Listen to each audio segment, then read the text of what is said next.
Hey guys, how's it going? Welcome again to How Channel with GJ, where we show you how. And as always, thanks for liking, sharing, and subscribing. Really does help the channel. Today we're going to look at how to do some effects on text. So as you can see, we have a nice lake here, photo by Emma Harper. Thank you very much. And as we look at this lake, we're going to put in some text in here. So of course, we just come down to our toolbar, to the T, and click anywhere on the screen. So we have that little marker there, the red marker, and I'm just going to type in the word water. And as I do that, I'm going to go over to the selection tool and just make this a little bigger, just like this. And I'm going to drag it down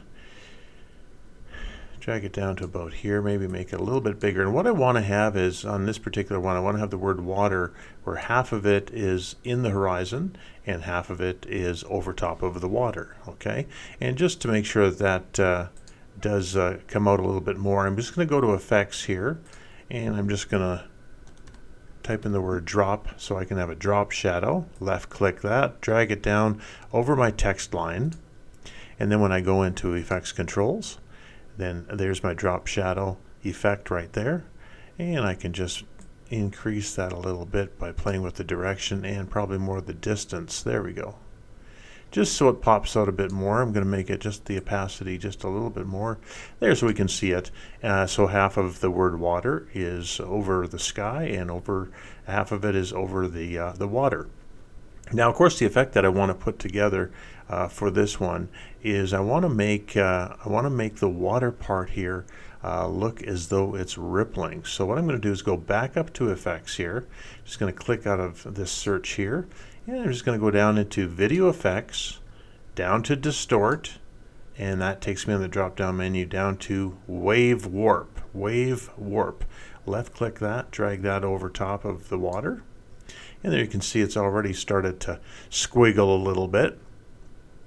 So if I go to my effects controls here to Wave Warp, then I can just play with the height, and you don't want it looking, like teeth. You want it to be more like waves.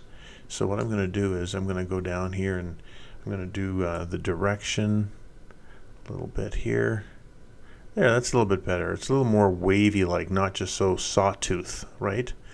And the direction, and I'm going to play a little bit with the height. And you just have to really play around with it. You want something very subtle. You don't want something too crazy unless you're trying to go for that effect of craziness, like you're doing some sort of thriller or horror or something like that. But there you can see it's a little bit too much sawtooth for me. So, and then sometimes it can look more electric, almost like static. You can also play with the wave speed. And I just want to get it just exactly right. So it does take a little bit. Oh, there, that goes a little crazy, doesn't it? Okay, so I think what we want, and if I play it, then you'll be able to see it. Okay, it's just shimmering a little bit. I would like to have just a little bit more with that. So I'm going to do, let's see what that looks like. Okay, it's very, very subtle, and I don't want it that subtle. I want it to be just a little bit more. So I'm going to give it a bit more height. Let's try that. Just a little bit of shimmer there. And you can do different types of wave types. You can do square, triangle, sawtooth. You can all do all these sort of things. I'm just going to go for the sine one, though. And you just have to play around with these different ones.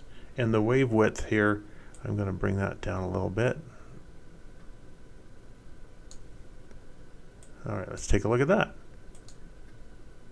Oh, there you can barely see it at all. Well, that's not good. See, and so much of when you're dealing and putting together effects together, so much is really wanting to give it a little bit of time to experiment. So let's take a look at this.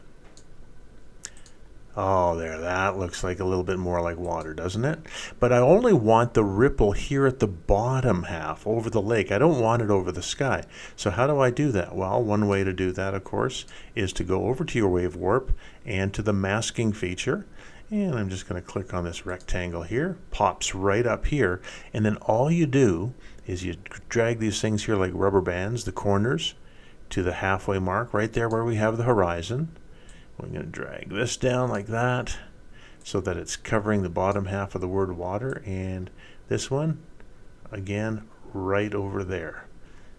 So as you can see, the top of this here mask, it's covering the bottom part that's over the water. So then if we click out of that, and we're going to take a look and press play, look, it's doing that just where it says water. Now of course you probably want to go to the beginning and apply a default transition just so it kind of fades in. So you press play, fades in, and there, look at that. Now you might say, well, that water's a little too fast for me, or the movement of the water is a little too fast for me. So you can just kind of, you can slow that down as well by going here to your speed and say, oh, I'm just going to slow that down a little bit. Or speed it up, or whatever you want to do. There we go. Let's take a look at that. And we press play. There, nice and smooth. Look at that, eh? That is just a really nice way to do it. I'm just going to clean it up here at the end by applying my default transitions. And here's what we got. Let's play it. Here's the final piece that we worked on. Press play. It comes up, and look at that, and fade to black. Okay, so that is basically how you put together an effect on, especially a ripple effect, a wave warp effect on just the bottom part of something like that. And it works really good if you're working with reflective materials like a lake or something like that, cup of coffee, something that's liquid. And it's just that easy. And that's how you do it on How Channel with GJ. Thanks again for liking, sharing, and subscribing. We'll talk to you again next time.